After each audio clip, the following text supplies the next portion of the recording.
Readings from the Liturgical Year by Dom Prosper Guérin J. December 4th, St. Peter Chrysologus, Bishop and Doctor of the Church.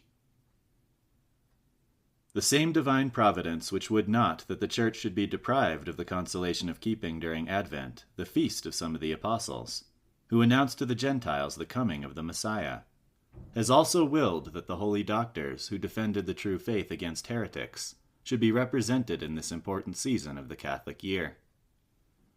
Two of them, St. Ambrose and St. Peter Chrysologus, shine as two brilliant stars in the firmament of the Church during Advent. It is worthy of note that both of them were the zealous avengers of that Son of God whom we are preparing to receive. The first was the valiant opponent of the Arians, whose impious doctrine taught that Jesus, the object of our hopes, is merely a creature and not God. The second was the adversary of Eutyches, whose sacrilegious system robs the incarnation of the Son of God of all its glory, by asserting that, in this mystery, the human nature was absorbed by the divinity. It is this second doctor, the holy Bishop of Ravenna, that we are to honor today. His pastoral eloquence gained for him a great reputation, and a great number of his sermons have been handed down to us. In almost every page we find passages of the most exquisite beauty, though we also occasionally meet with indications of the decay of literature which began in the 5th century. The mystery of the Incarnation is a frequent subject of the saint's sermons, and he always speaks upon it with a precision and enthusiasm which show his learning and piety. His veneration and love towards Mary, the Mother of God, who in that very age had triumphed over her enemies by the decree of the Council of Ephesus, inspire him with thoughts and language which are extremely fine. Let us take a passage from the Sermon on the Annunciation.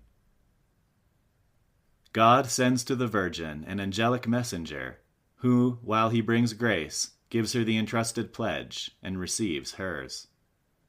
Then does Gabriel return with Mary's plighted troth. But before ascending to heaven, there to tell the consent promised him by the Virgin, he delivers to her the gifts due to her virtues. Swiftly does this ambassador fly to the spouse, that he might assert God's claim to her as his own.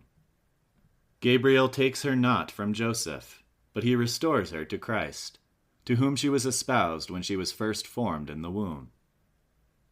Christ, therefore, did but take his own when he thus made Mary his spouse. It is not a separation that he thus produces, but a union to himself of his own creature by becoming incarnate in her womb.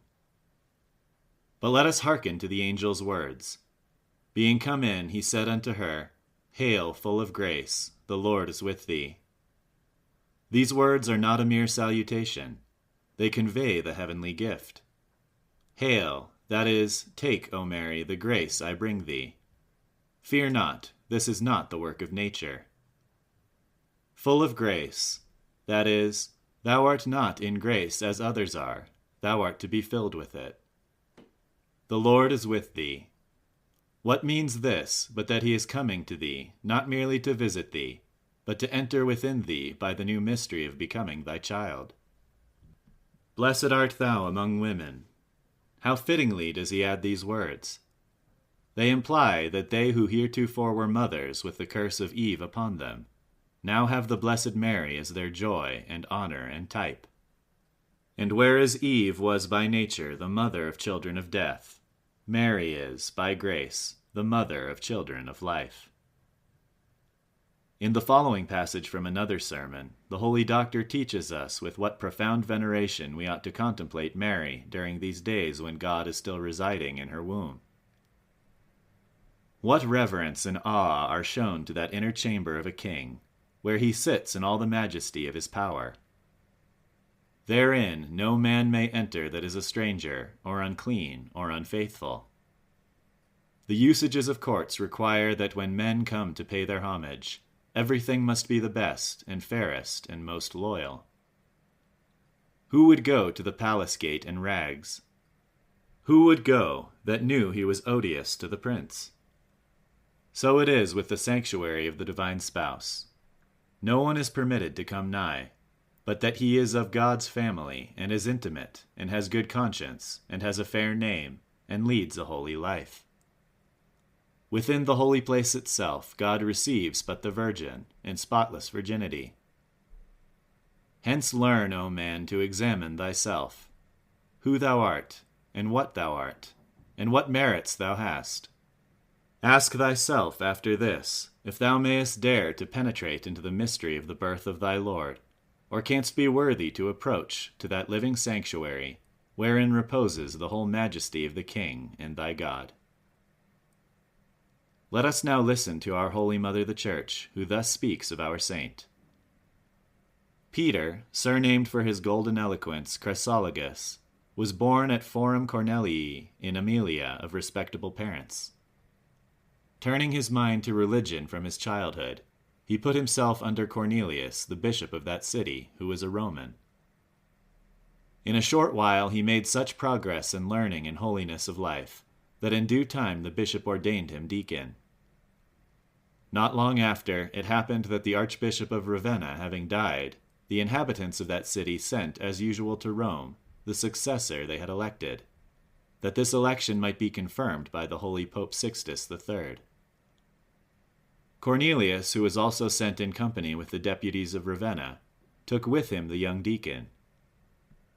Meanwhile, the apostle St. Peter and the holy martyr Apollinaris appeared to the Roman pontiff in his sleep.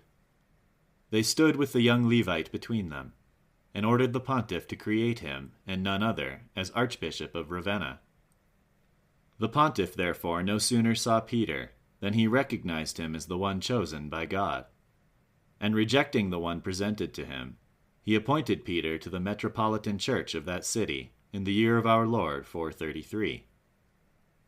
At first the deputies from Ravenna were dissatisfied at this decision of the Pope, but having been told of the vision, they readily acquiesced to the divine will, and received the new archbishop with the greatest reverence.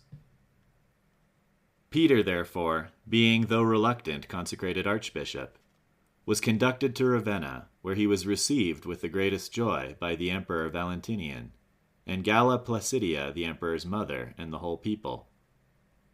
On his part, he told them that he had asked of them but this, that since he had not refused this great burden for their salvation's sake, they would make it their study to follow his counsels, and to obey the commandments of God.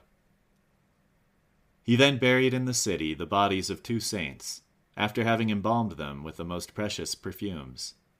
Barbatian, a priest, was one, and the other Germanus, a bishop of Auxerre, whose cowl and hair shirt he claimed as his own inheritance. He ordained Projectus and Marcellinus bishops.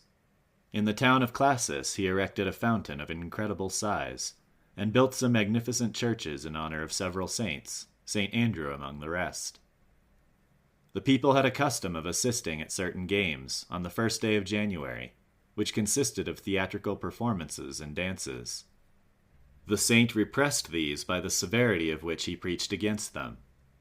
One of his expressions deserves to be handed down. He that would play with the devil can never enjoy the company of Jesus. At the command of Pope St. Leo I, he wrote to the Council of Chalcedon against the heresy of Eutyches. He answered Eutyches himself by another epistle, which has been added to the Acts of that same council in the new editions, and has been inserted in the ecclesiastical annals. In his sermons to the people he was so earnest that at times his voice completely failed him, as in his sermon on the women healed by our Lord as mentioned in the 9th chapter of St. Matthew. On which occasion his people of Ravenna were so affected, and so moved to tears, that the whole church rang with their sobbings and prayers, and the saint afterwards thanked God for that he had turned the failure of his speech into the gain of so much love. After having governed that church in a most holy manner about 18 years, and having received a divine warning that his labors were soon to end, he withdrew into his native town. There he visited the church of St. Cassian, and presented an offering of a large golden diadem, set with most precious stones, which he placed upon the high altar. He also gave a golden cup and a silver paten, which imparts to water poured on it the virtue of healing the bites of mad dogs, and of assuaging fevers, as frequent instances have attested. He then took leave of those who had accompanied him from Ravenna, admonishing them to spare no pains in electing for their pastor him who was most worthy. Immediately after this, he turned in humble prayer to God, that through the intercession of his patron St. Cassian, he would mercifully receive his soul, and calmly passed out of this life on the 3rd of the nones of December, December 3rd, about the year 450. His holy body was buried amidst the tears and prayers of the whole city, near the body of the same St. Cassian. There it is venerated even this day. Holy Bishop, who didst open thy lips and pour out on the assembly of the faithful, in the streams of thy golden eloquence, the knowledge of Jesus, cast an eye of compassion on the Christians throughout the world who are watching in expectation of that same God-man, whose two natures thou didst so courageously confess. Obtain for us the grace to receive him with that sovereign respect which is due to a God who comes down to his creatures, and with that loving confidence which is due to a brother who comes to offer himself in sacrifice for his most unworthy brethren. Strengthen our faith, most holy Doctor, for the love we stand in need of comes from faith. Destroy the heresies which lay waste the vineyard of our Father, and uproot that frightful pantheism, which is the form under which the heresy thou didst combat is still among us. May the numerous churches of the East abjure that heresy of Eutyches, which reigns so supreme among them, and gives them the knowledge of the ineffable mystery of the Incarnation only to blaspheme it.